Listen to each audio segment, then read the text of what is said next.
should be 82,979, same as that number, 82,979.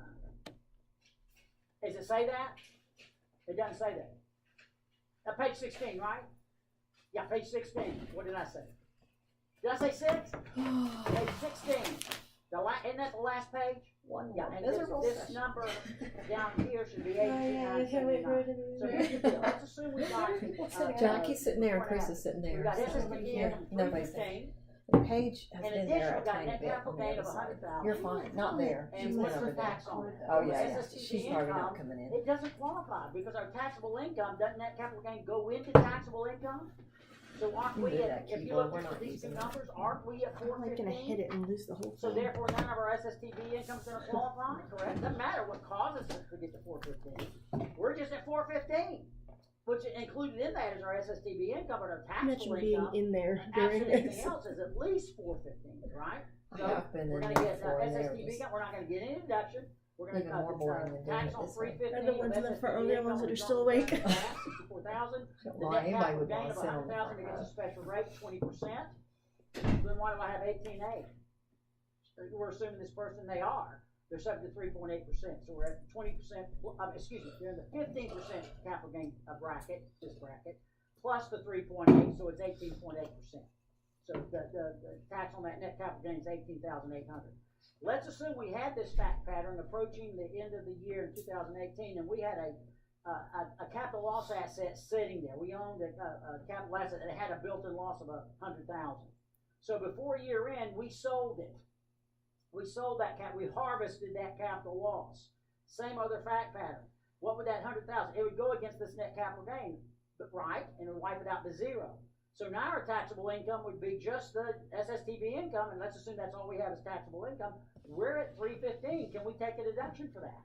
Yes. We take 20%, 63,000. That gives us tax of 252 on ordinary income. We wiped out the net capital gain. The tax is 49,059. The difference is 33,920. That $100,000 capital loss and those fact patterns that brought us down from 415 to 315, and even though it was a capital loss that offset a capital gain, that $100,000 capital loss saved us taxes of 33%. What if we had not harvested it this year? We waited till next year. Then that's all we had. We'd have a net capital loss of 100,000. We get $3,000 deduction for the next 33 years. Plus, we wouldn't have gotten any. I mean, there's a lot of moving parts, particularly when you're dealing with 315, 415, and it doesn't matter what kind of income throws your taxable income to 415. Once you get to 415, regardless of why you got it on a joint return, SSTB doesn't qualify. Every QBI that you have is subject to W-2 waiver fully. Page 90. I'm on page 90.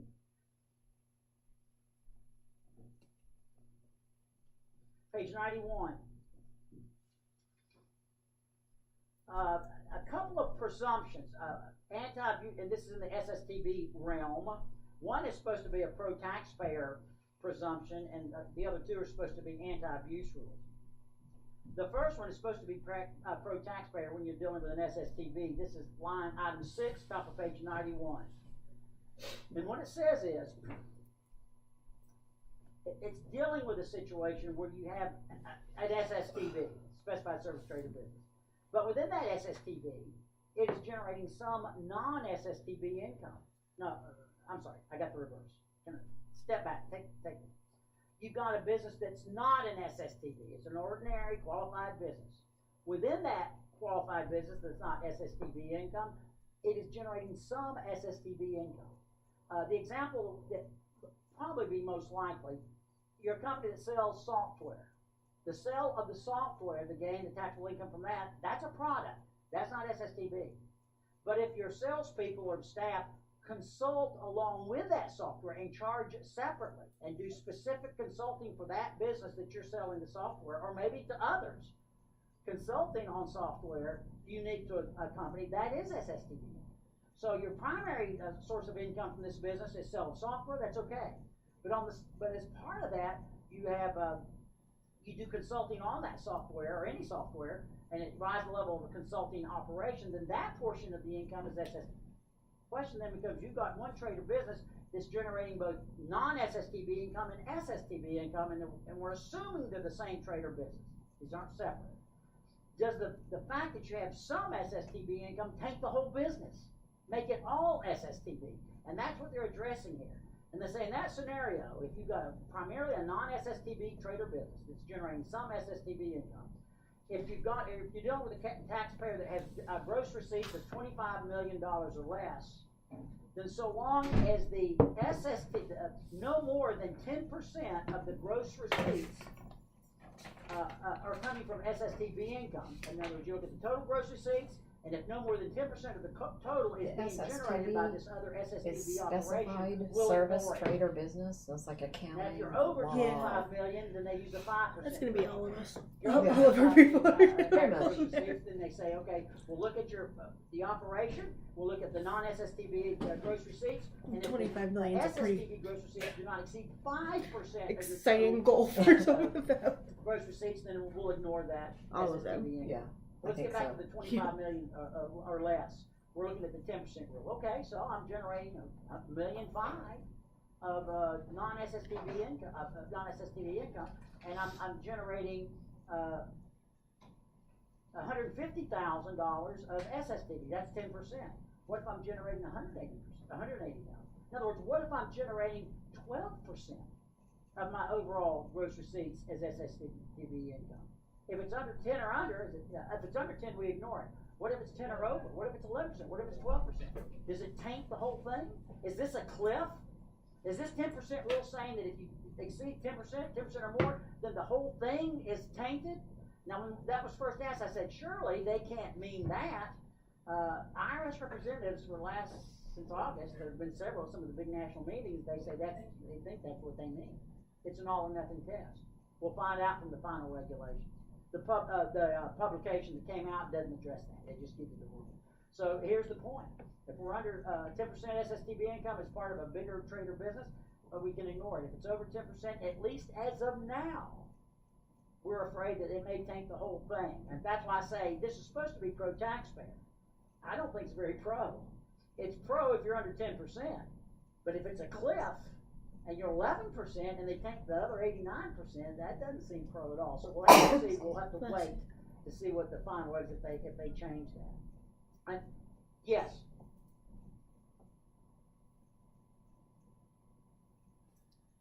Yeah.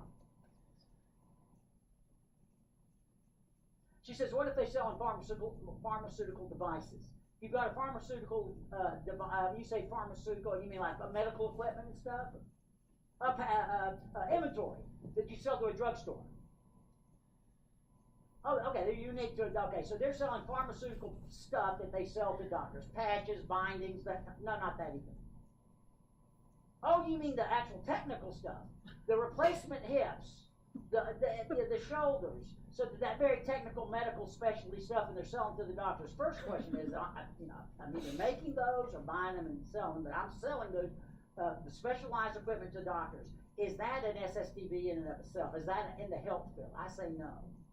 But, if you look at our definition, but the question is, when you sell that product, you're also consulting. Now, where does it get to consulting? Are you just helping the doctors learn how to, my daughter works at Wake Med. She runs the X-ray stuff in the operating. She's always in the operating room. And there's a trauma center there, so she sees all kinds of stuff that I can't even have her describe it to me. She acts like it's just everyday stuff. I said, Claire, you can't tell me that. It just gives me the heebie-jeebies. I don't even like a shot. But the point is, she tells me they have high-tech medical equipment. Salespeople come in and I don't know if they do this, but they go in the operating room for like 2 weeks at a time, even a month at a time, and they're with the company that sells it, but they're showing how to operate the machine. I'm not sure that's consulting.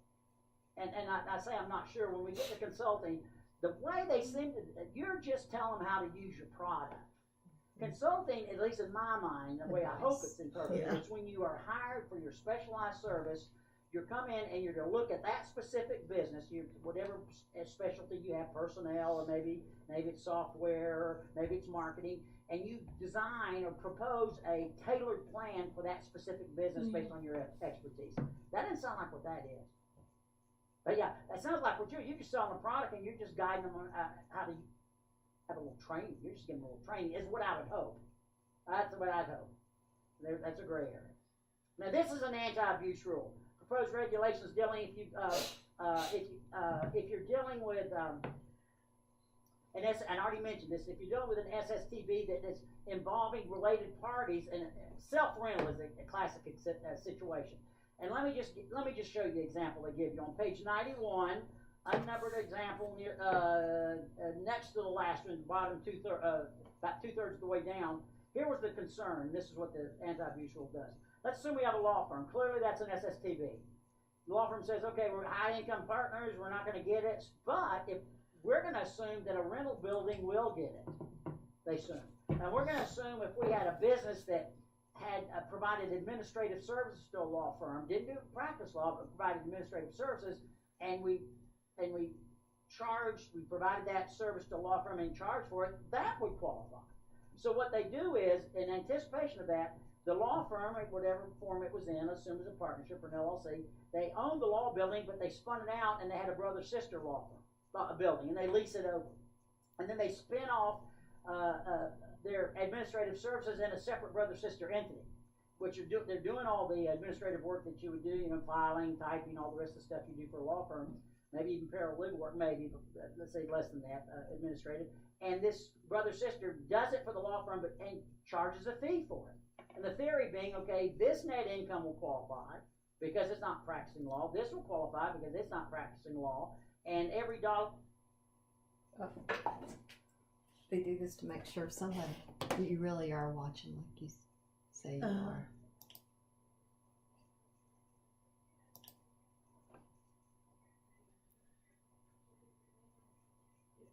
And then you just miss whatever it was he just said. Yeah, he keeps on talking and you miss it.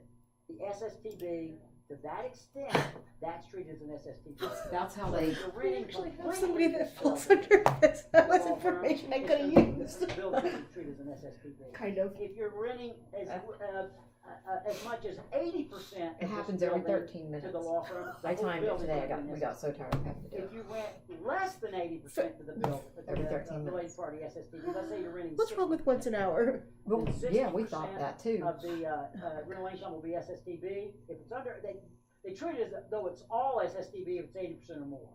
If it's under 80%, then you just prorate. So if it's 60%, you would treat 60% of the rent as SSTB, and assuming you're leasing to outsiders, the other 40% you'd have to test to determine whether it's a trade or business. But it wouldn't be presumed part of the SSTB. Yes, sir.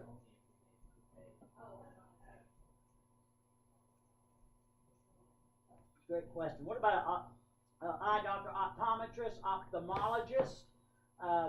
That are almost all of them do. They're often to do all the medical stuff to your eye, which is clearly SSTB. And then they also, you can buy the glasses there, and actually anybody can buy glasses. That's usually the patients that do it. But there's a corner, a part of the room, and you go and they fit you for the glasses and get it all ready, and they sell you the glass, at retail. Could that be two separate trades or businesses? It could. We'll talk about that. We're going to give an example just like that in just a moment. There are some anti-abuse rules for that as well. I'm going to get to it right now. Yes, they could. Now, what do you have to do to make sure that happens?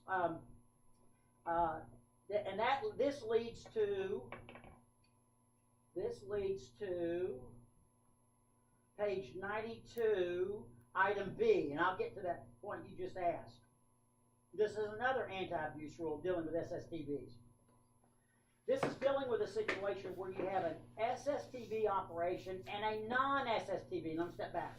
You have an SSTB trade or business. We're assuming here we have a separate trade or business, an SSTB trade or business, and a non-SST trade or business, and they're commonly owned. There's a 50% common ownership or more. And here they say, okay, now this is premised on, if it's all in one trade or business, then the non-SSTB, the SSTB, a portion of it, it's more than 10%, it's going to take the whole thing anyway. But if you have separate trades or business, that's the first presumption here. But they're commonly controlled, 50% common control. And the non-SSTB will be considered part of the SSTB if two things occur. It's sharing expenses with the SSTB, for example, wages, maybe overhead, maybe in the same building, and it meets the 50% common control test. And the gross receipts of the non-SSTB is no more than 5% of the total. So if you're non-SSTB brother, sister, and they're sharing expenses, and they don't get real precise on that, and the non-SSTB, and we're dealing with separate trades or businesses providing services to outsiders. This is not self-rental stuff. Then the non-SSTB will be treated as part of the SSTB if it's de minimis. If it's a non-SSTB income, revenues don't exceed 5% of the total. Well, what if it does exceed 5%?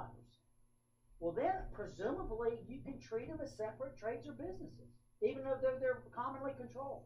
Now, again, we're not talking about we're not talking about the non-SSTB getting revenues from the SSTB. Those are that's a related party transaction. We're talking about commonly controlled operations that we've assumed are separate trades or businesses, and they're generating revenues to outsiders. It could be common patients, but those are outsiders. Those aren't related parties. So and they get an example, and it's going to get close to your example.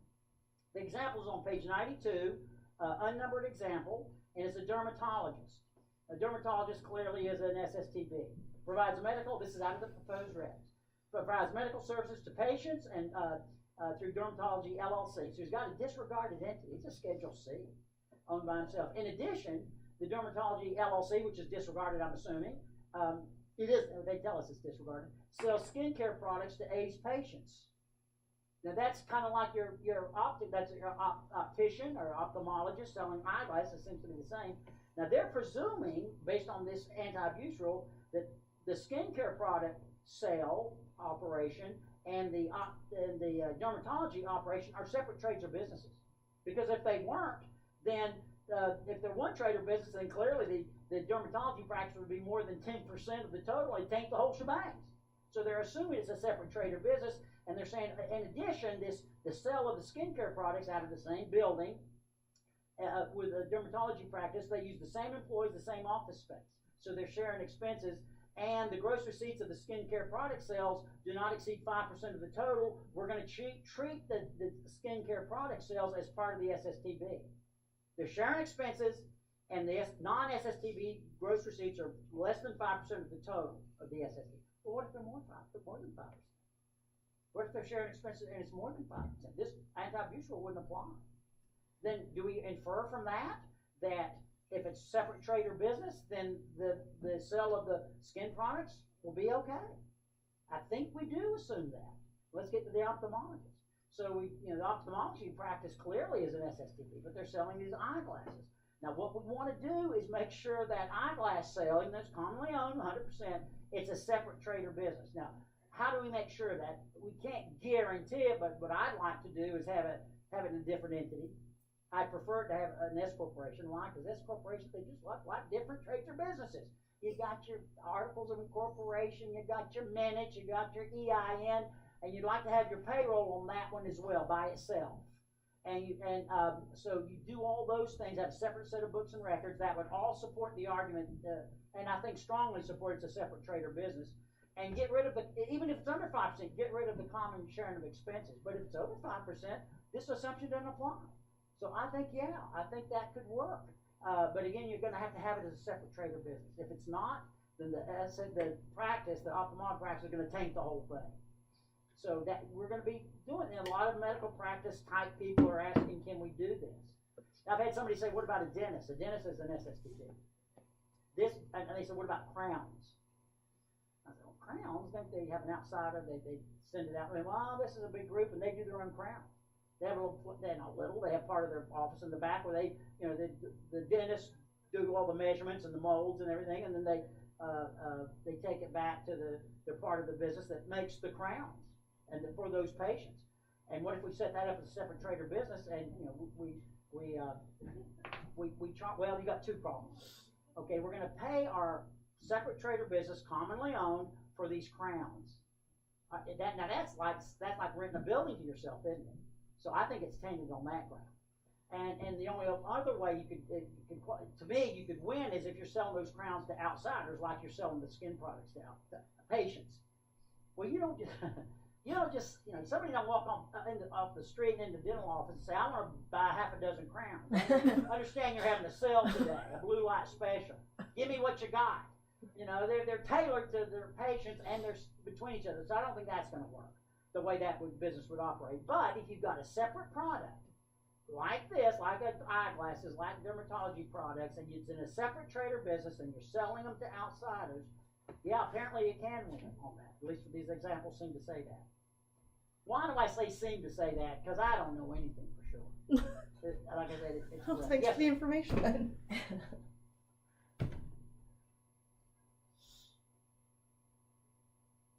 well, that's what he says. What if you do this instead of having you've got in two entities, two trades or businesses. They don't technically have to be in two entities, but that would help to stick two trades or businesses. And then what you do is you say, okay, I'm not gonna when I generate the trade or business generating the crown. I'm not going to charge the dentist. I'm going to charge the patient, and the patient will pay two things: one for the service and one for the crown. That is better because you are technically selling to an outsider, but the problem there is, to me, is just conceptually, that crown was built and tailored for that specific patient. It wasn't something you could sell to the public. And I think that's part of the notion here. We can sell skincare products, eyeglasses. I couldn't walk in off the street and buy it. That buy those glasses there. You can buy them other places. But the crown's only, I just think it's going to be a harder case to make. But if you're going to make the case, you need to do something like that. Page 92, item 8.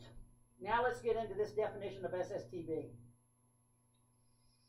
And here's the list. The usual suspects. Health, the tainted ones. Health, law, accounting, actuarial science, performing arts, consulting, athletics, financial services, brokerage services, investment management, trading. That's where a day trader would be involved.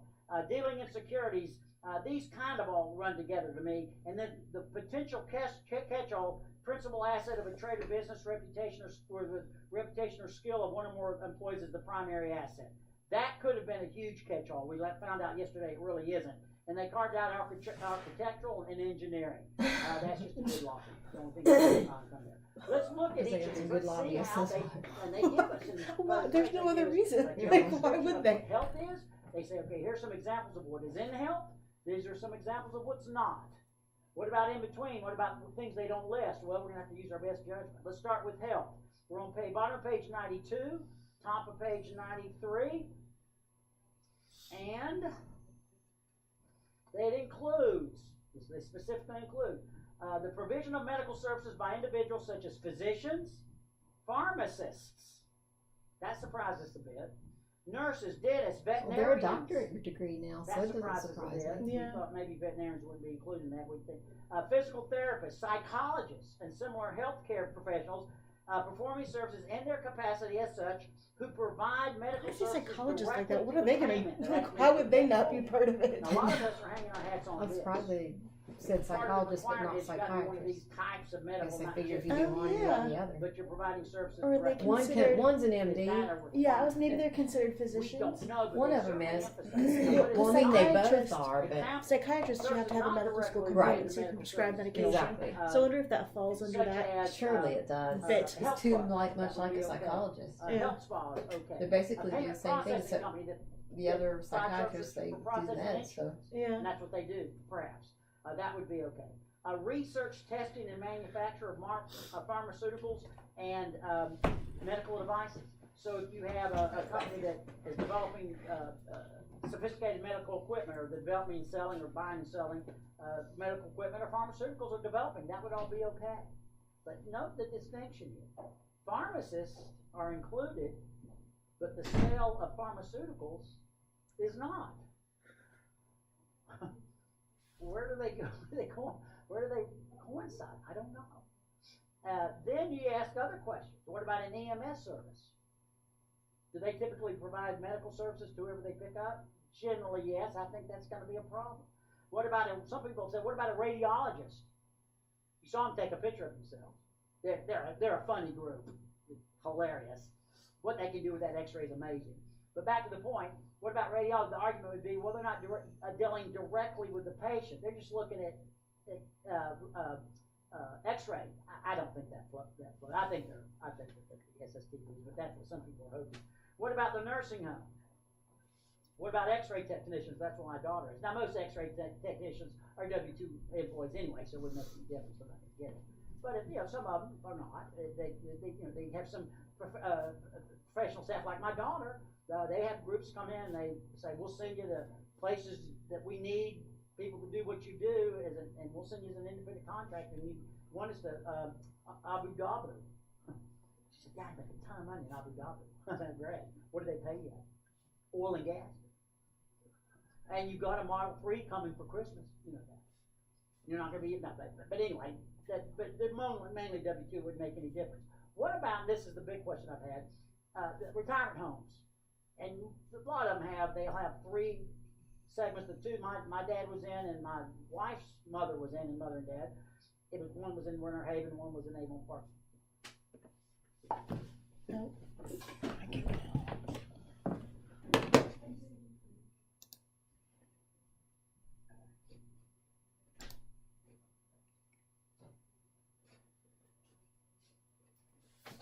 No, I don't know where to click from here. I tried clicking, but nothing happened. Okay, you can do it. If you want, up there, it has to be refreshed over here on the right by the star. That's what I Yeah, and then come down here to the little thing and do a full screen at the bottom of the black strip.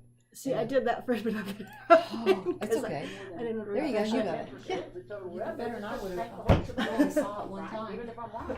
So we need to have an assessment trace of business. I would put in different entities, make it have different payroll, have its own separate payroll, EINs, and make it separate trades or businesses just to have a case of it. But folks, we got all kinds. Every profession we look at, we've got these gray areas. The field of law. This is on page 93. What about that? Well, they include lawyers, someone you assume, paralegals, legal arbitrators, mediators, and similar professionals providing service in the capacity as such. What they don't include, it's just examples, it's not everything, anything that doesn't require the skills unique to a field of law, printers for a company that provides printing that law firms may use, that's okay, delivery services that law firms may use or not, sonography services, anything kind of the support mechanical services, that should be fine. What about a trust company? I've been asked that. I don't know. I don't know about a trust company. I would argue I think it may qualify because it's none of this, as far as I'm concerned. Particularly if you've got the employees and the owners and the operators are not attorneys. If you've got that situation, I think maybe that's again a gray area. Page 93, item C, field of accounting. Oh boy, now they're getting close to home. As my dad used to say, they've gone from preaching to meddling. They've gone from preaching to meddling. Exactly. I can't even remember. It's an old joke. They've gone from preaching to meddling here. What are accountants? And this is the one I said yesterday when Tony Nitty, the person I mentioned, is writing a lot on a lot of this new tax stuff. When he was writing about this particular provision, his statement was, "We're screwed." Accountants are included. Enrolled agents, automatically. Any return preparer. Financial auditors in their capacity as such.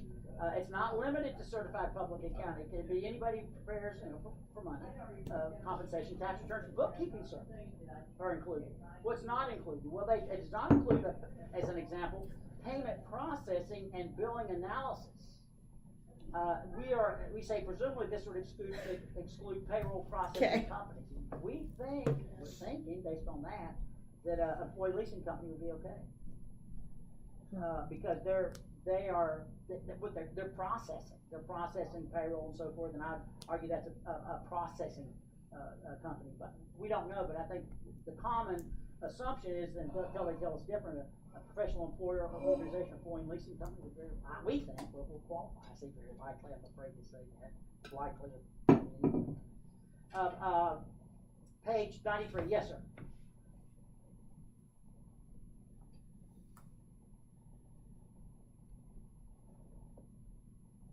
Yeah. You got a company that audits, is it like a financial audit of the telephone company, or it's an operational audit? Yeah. The question, you're auditing the operations, and there must be some kind of protocol that they're supposed to be following, and you've got a specialized company that goes in and audits if you're following those protocols of the.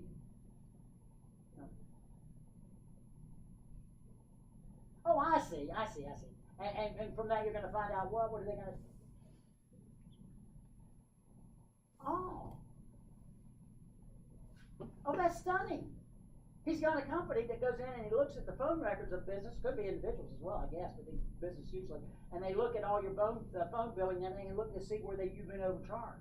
Are you suggesting sometimes the phone companies overcharge you? I'm stunned. What do they call it? Cramming? Well, yeah. And so this business does that, and it identifies where they've been overcharged, and then they write that up, and then they get hopefully a refund from the phone company, and they get a commission off that. Is that right? How much could they be overcharged that it's worth it for That's what I was anybody thinking. involved? It'd have to be a large company. Yeah, but then it'd be a large amount of work. I don't know. Like, I don't automatically think it does. I wouldn't even have thought that It's was certainly not your a class. profitable business. It's not your bookkeeping, it's not your accounting, it's like, not your tax. they were charged, what, $3 on a it's phone not- call? How many also times it's are they not doing your that? processing. It's somewhere in between. There must be. And when we He's get somewhere makes in a between, business and we out don't of have it. another You can guidance, afford to go to this what are you thing. gonna do?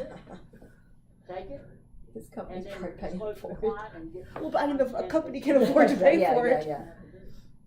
I don't think anybody can answer that question, absolutely.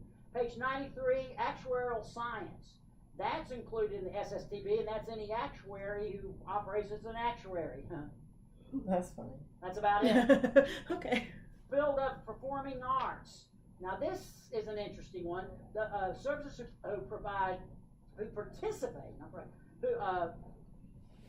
include services those who participate in the creation of performing arts, such as actors, singers, musicians, entertainers, directors, and similar professionals performing services.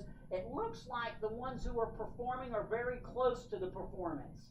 They include directors. What they don't include is the equipment, those who monitor the equipment, or those who broadcast the performance, or those who disseminate the audios of the performance. That's okay. So apparently, obviously, a singer, Celine Dion, would be an entertainer, but the company that does the audio and disseminates the videos apparently is not. So I think it seems pretty some people clear ask cut. me, what Like, you about have to have an author the group? services I go to Connect related next to the week, I'll field. go No, Like, you either do or you another don't. seminar. But I feel guess like so. he probably could have cut out a Yeah. big portion Well, of they're this not section profile. if he just Awful. Didn't know, said I it didn't like know that. what Like, I didn't ask. But she She's got to said, fill up the day, this though. person you is don't need to well have known. you don't be able to No sing woman to will sell go on tickets. TV shows, So, you know, they're kind of a Tickets celebrity. tell her no. But they sell very Singer, popular yes. groups, make Yeah. a lot of money. What about that? Is that performing arts? Is that actor, singer, musician, entertainer? I don't see it's any of that. That's just somebody who has a talent to write. It's a writer. They're generating a product. I think that should qualify. What do you think? I think it should. I certainly don't see it thrown out from this. Consulting, this is on page 94. I mentioned this yesterday, and this is where I hope they give us a little more guidance. Includes professional advice and counsel to clients to assist client in achieving goals, solving problems. Includes, and then they go on to say, basically, any lobbyist, any government lobbyist, state, local, or federal, is going to be caught by this. But the big, beyond lobbyists, professional advice and counsel to clients to assist clients in achieving and solving problems. Now, depends on how they view that. We in the past, consulting, in the PSC area and other areas, consulting is one of the 10 groups, and there's some regs out on that. And the way they look at them in these other areas is, again, I've said earlier, if you hire an expert to come in to look at your business, analyze a certain aspect of your business, and tailor their recommendation to your business based on their expertise and charge a fee, I think that's clearly consulting. What if you're just a troubleshooter? What if you got a company that people call in to truck when they have software problems with their computer? What is it? Geek Squad? What about them? I think they're okay, at least on this. They're not tailoring to any specific. There's like a mechanic. There's somebody's fixing your car. There's somebody's fixing a product or helping you work with a product. Somebody's fixing your TV. So I think they would be okay. Yes, sir.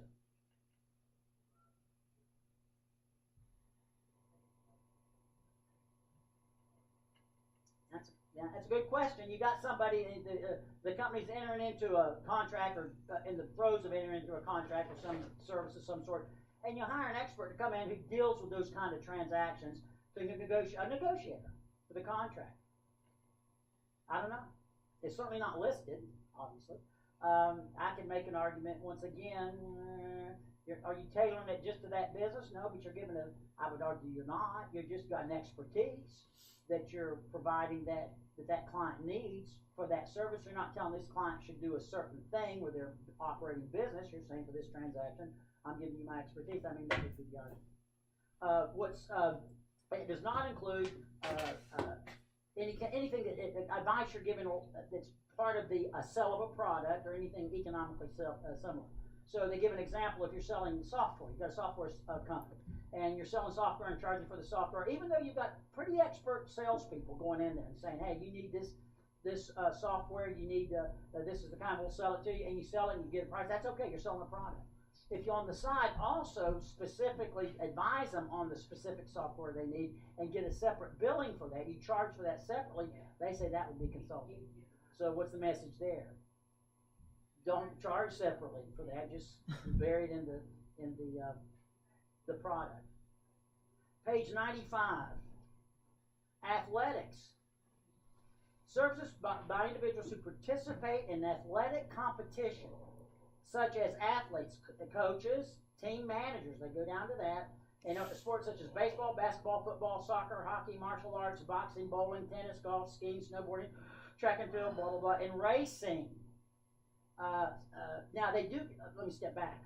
They do not include anybody that disseminates, those who broadcast the game, who record the games, that's not included in this, or those who maintain the athletic equipment, or those who sell athletic equipment to them. It's the performers, the competition that looks like they're included. Now again, in Connecticut, I have a CP up there, and one of the groups has asked me, apparently she represents some of the assistant coaches for one of the football teams up there. I won't mention any names. They're very good, and they have a very old quarterback, but he plays like a very young person. Wonder who it could be. And they said, anyway, and I'm assuming that's the assistant coach. And they have summer camps for kids, football camps, and they make pretty good money at that. And they operate and they own it. What do you think of that? Well, that's not performing. They're not participating in athletic competition in which you're getting paid. That's a school, is what that is, it seems to me. So it seems like that should qualify. Financial services, page 95. This is item H, includes financial services. Those who participate, financial service clients including managing wealth, advising clients on finances, developing retirement plans, developing wealth transfer plans, valuations for mergers and so forth. Financial advisors are going to be included. Investment bankers are going to be included. Wealth planners, retirement advisors. Certified CFPs are going to be in there. So anytime you're charging for a service, and you're doing financial advising, investment advising, all that, that's going to be covered by this. They do carve out to the extent that business is generating revenues for taking deposits and making loans. What's that? What kind of business is that? The bank.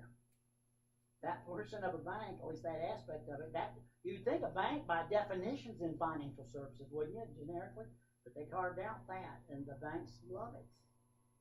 Now the problem is banks do this too, don't they?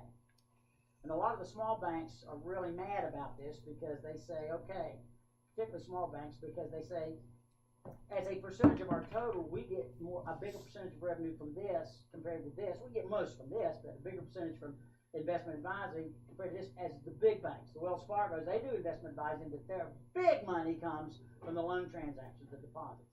But for us, this is a bigger percentage. And if our average gross receipts are under $25 million, and we're doing wealth advising, and it's over 10%, then we're tainted the whole thing, haven't we? They hate that tainting rule, that 10% small banks particularly. Brokerage, page 96.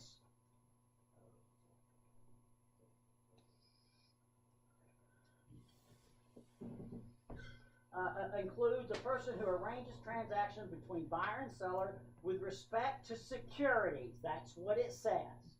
And you're compensated based on a commission or a fee. Includes services provided to stockbrokers. Does not include services provided by real estate agents. Are you here? No, we left. trying to get free CTE by just letting the TV play. This is annoying. It is. If you go all the way down to the right, yeah, you don't have to hit play. There you go. Yeah, it just on there. What about it? People ask, what about an insurance agent that sells insurance, life insurance, etc., and they get a commission, but they also do investment advising, and they get a fee for that. What about that? That person's going to be SSTB. And their commission I basis. mean, really, you could just have somebody sitting there working and then the, run over every 13 investment minutes. advisory side of it is You more could than do that too. 10% And of the totally total. tune it out, but at And least they're gonna make it awkward fee. or uncomfortable for you, Yeah. or inconvenience, a better one. The receipts is gonna take the whole thing, even the commissions, right? Unless it's a separate trade or business.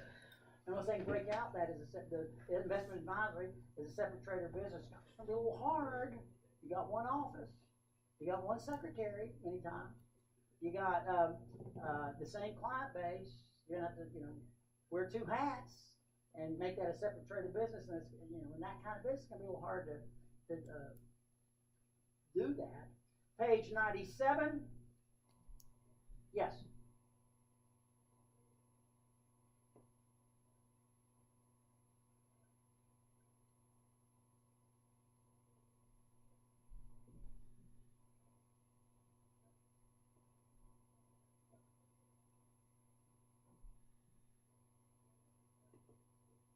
Yeah.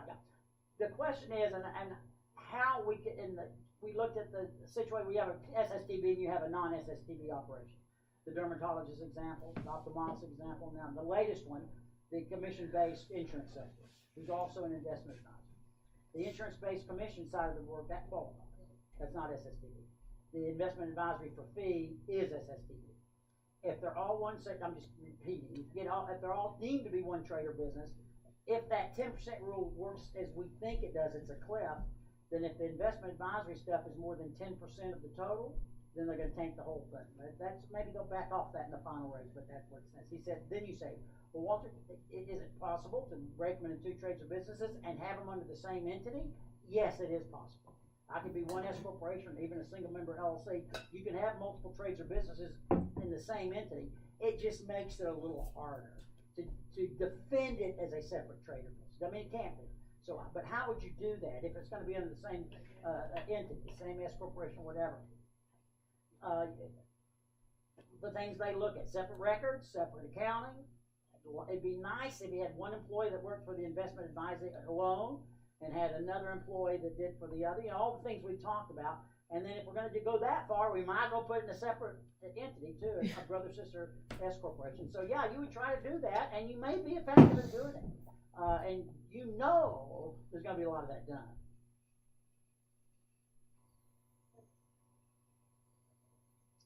Particularly in the beginning, and it doesn't take all that. Particularly if you've already got two employees, and one primarily does one primarily does the other. It may not be too hard. A different set of books. Set up an S corporation that may not that costly, and give it a shot. Page 98. Nope, I'm sorry, page 97. And this is the last one that I'm going to mention. Principal asset, reputation, skill of one or more of the employees. As I said yesterday, this could have hit anything, but virtually any closely held business that has at least one of the owners or workers well known and attributable success to it. But what they limit it to is celebrity endorsement fees, celebrity use of celebrity image fees, and celebrity appearance fees. And apparently that's it. So first you've got to be a celebrity. Such a celebrity that you would get a fee for endorsing a product. Again, like William Shatner on Priceline.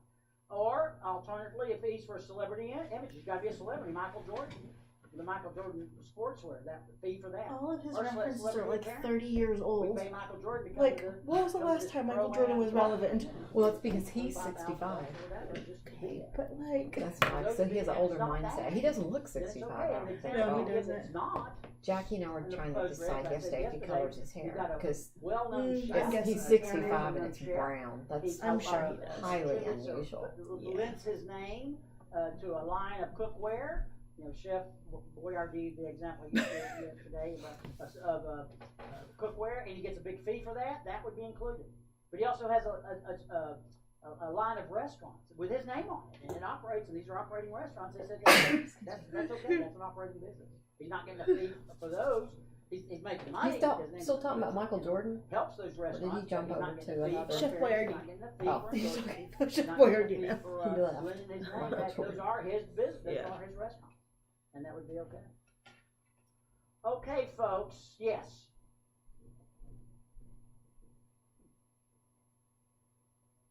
I don't know. He says, what about the carve out for engineers and architects? Does that include draftsmen? The interesting thing about this, they gave us these examples of what was included. They didn't give Then examples of they what didn't say a word about engineers and architects. They didn't give us these examples they've given. This includes and doesn't include. So we don't know yet. Where the draftsman, is it a draftsman that works for an architect? He's an independent draftsman in and of himself. Let's get back a step further. Let's say he's not excluded automatically as an engineer or an architect. What would include him? Is it law? Is it health? Is it consulting? Is it your reputation? It's not that. Is it acting? Is he an actuary? Is an athlete? You go through that list. I don't see that he or she's in any of those. So I think and there's a lot of service type businesses. You go through that thought process. You think, well, they're not an engineer. But are they in any of the others? And if they're just providing services and they're not in one of those tainted groups, they should be fine. Tainted groups. Okay, folks. We're in a tainted group. We're tainted. Oh well. Well, so is everyone we know. We work with the details. with a group of tainted people. Oh wait, they closed. I was like, we have one retail store, but she closed it, so we chose. High-paid executive who's a W-2. It could be a professional practice, and you've got a high-paid executive. I say high-paid, a high-level CPA or high-level attorney who's under 315, so their SSDB income will qualify, but they're a W-2 employee, or maybe they're not an SSDB income and will qualify regardless, but they're a W-2 employee. We let them go, and they come back as a partner. They come back in as an independent contractor, or they come back in. What did they count for at a law firm? They were under 315, and three of the staff, the higher attorneys that weren't partners, they went off and set up a partnership and came back and started doing the same work, but charging for services as a partnership from their prior partnership. And when they did it that way, and they said, if you've worked in a capacity, anybody's worked in a capacity as a W-2 employee for a business or company, and they leave and come back in any other non-W-2 capacity, even if they're not even considered a common law employee, they will not get it. It's an anti-abuse rule. They even give an example of I think it's an engineer, and that qualifies because that's not an SSTB. He's been there 12 years, he's been an employee, and then he works up through the normal course of events and he becomes a partner. Well, he went from a W-2 employee to a partner. The presumption is, well, he's now a partner, but he used to be a W-2 employee. The initial presumption is he doesn't get it. Now, there's a rebuttal to that presumption if you've made a partner in that scenario in the normal course of events. If that's when normally, professionals make partner in that kind of operation, this is the normal time frame they get it, then that's okay. You have to rebut it. Anytime you work for a company and you come back in a different capacity, doing essentially the same thing, it doesn't say come back within 6 months, come back within 4 years. It just says you come back. Then you start with the presumption that that's not going to qualify. Anti-abuse rule. You can see the examples on page 99.